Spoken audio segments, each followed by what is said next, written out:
All right, Dusty Bogan, how you going? Fraser Anning. Good, Dusty. How are you? Yeah, mate. Good to see you.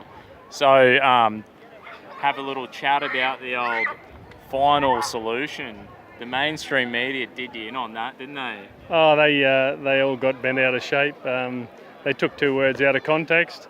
It was great to see the Hall of Tears down there in the lower house, and grown men hugging and kissing, and women pretending to cry. It was a show for the public to really get a bit of a kick out of. Yeah. But that was it. I mean, a lot of people don't realise, but in Hansard, if you like to look at it, since 2010, there's been about 6 or 7 references by other politicians to the final solution. Yeah. And no one cried, no one hugged each other. So it was a bit of a diversion, you know. Turnbull was in all sorts of trouble, as we've seen. So he welcomed the diversion. And the media had a great time with it. So. I just can't believe it. I've seen it before with Malcolm Roberts from One Nation, and we were at some park and the media just stormed him. They almost pushed the guy over a barbecue, and then I jumped in. I said, back off. The problem's the mainstream media. We sort of... That's it. And then to see the cutting of that, the editing of that footage, they just twisted it. And I thought, seeing that for myself, I mean, and then seeing, you know, this going on, I thought, man, they're just mainstream media. They just do a number, they twist and spin it however they want. Hey, that's it. That's what they are. They're left-wing media. If you don't agree with their agenda, then too bad. They'll force it down your throat. The average Australian has to listen to this bullshit. Yeah. You know, we need an unbiased media, but it's very hard to find one. Some of the guys on, you know, Murray and Bolt and Rowan and Ross, they do a great job, and that's the sort of media we want, unbiased reporting. That's right. Even I've seen, Anthony Mundine's dad, Warren Mundine, like he gets out there and writes some article. He seems like a fair and balanced kind of journalist. Yeah, good guy. And I agree. Latham, you know, he seems a bit crazy, but good guy. You know, it's crazy to see. It's good to see that he's woken up and moved away from the left-wing madness, you know. Yeah, well, that's it. You know, I mean, the left is dragging us down a path we don't need to go. With this bill that we've heard today, with the late-term abortion is cruel and mad, but hopefully that'll get defeated. Everything comes from the left. It's like, you think of this, it's the new abortion laws, it's the safe schools, it's attack on Father's Day, attack on Australia Day, attack on Anzac Day. That's right. It's just out of control. It all comes from the left. Exactly. And like, you wonder, is it the PC? They're trying to be politically correct. What are they doing? Well, it's a communist agenda. You know, it's people control. If you can control the people and control what they believe and what they say, you know, if you can encourage somebody and coerce them into saying that there's more than two genders, like there's multiple genders, for instance, well, you've surrendered your political soul. They've won, and so we can't do it. We've got to keep our freedom of speech. Really good men and women died for our right to say what we want to, in trenches in Flanders Field and Somme and Gallipoli and all sorts of other places. And if we surrender to these grubs, these communists, then we've let those people down. That's too right, man. And like, I think about the final solution speech. So you're pretty much saying we shouldn't let Muslims in, is that right? Like, absolutely, I'm saying that. It's been a disaster everywhere it's been tried. Have a look at Great Britain, at France, at Germany. Wherever you let the Muslims in, you end up with chaos. The reason we walk through concrete blocks now is because of Muslims. You know, if we hadn't let them in here, a lot of good Australians would be alive. Young Zachary Bryant, 3-month-old, killed on Burke Street, or Talia Haken, 10-year-old, lovely little kid, dead because of some jihadi. I say not only don't we let them in, but the minute they commit a crime here, ship them out with their family.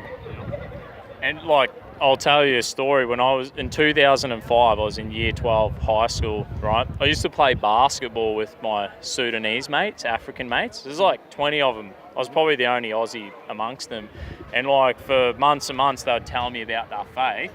This is a true story, eh? And then one of the boys are like, oh, look, a guy's going to come down from the mosque and he's going to tell you about Allah and the Prophet and all this.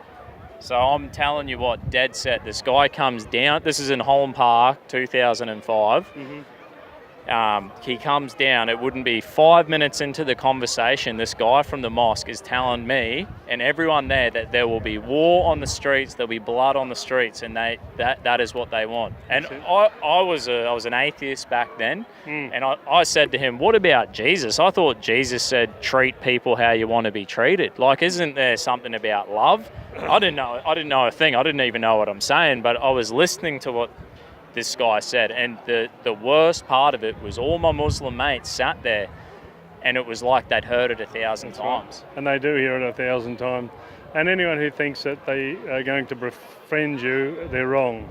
I think it is Surah 3:28 says, Muslims shall not take infidels as friends. But the one I like the best is the 8:12 that says, terrorise and behead anyone who believes in scriptures other than the Quran. That tells you pretty clearly that they all read that same book. They're not our friends, and they're not going to be our friends. And really, I think what we need is a plebiscite, and I've called for a plebiscite for the Australian people to have a vote, not only on how many people come to Australia, which is important, but much more important is who comes to Australia. And the same question, do you want more Muslim immigration? Let the Australian people have a say. We spent millions and millions on the same-sex marriage plebiscite. We should have one on who comes into this country, because you and all other Australians should have the right to say who they want to live with and what their society will look like in generations to come. This is another story, all right? I'm telling you, at my workplace, I got a Filipino guy, Philippines, problem with Islam, don't they?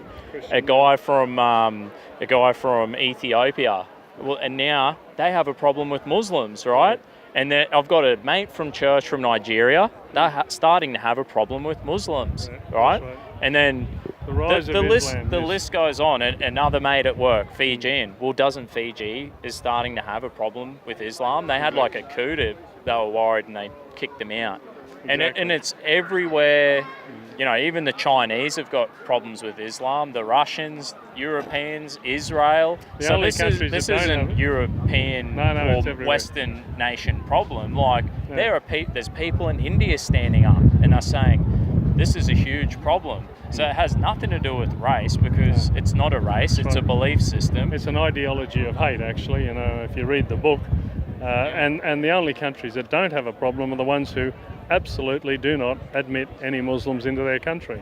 They don't have any problems with Islam or terrorism.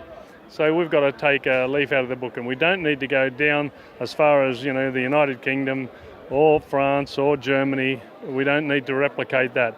Only an idiot will look at what's happened in another country, a disaster, and then go and create the same disaster for the people of their own country. And the politicians who allow it and who brought them in are traitors to this country. Yeah, I totally agree. I think it's dangerous. I've said in the past, have you watched Vikings?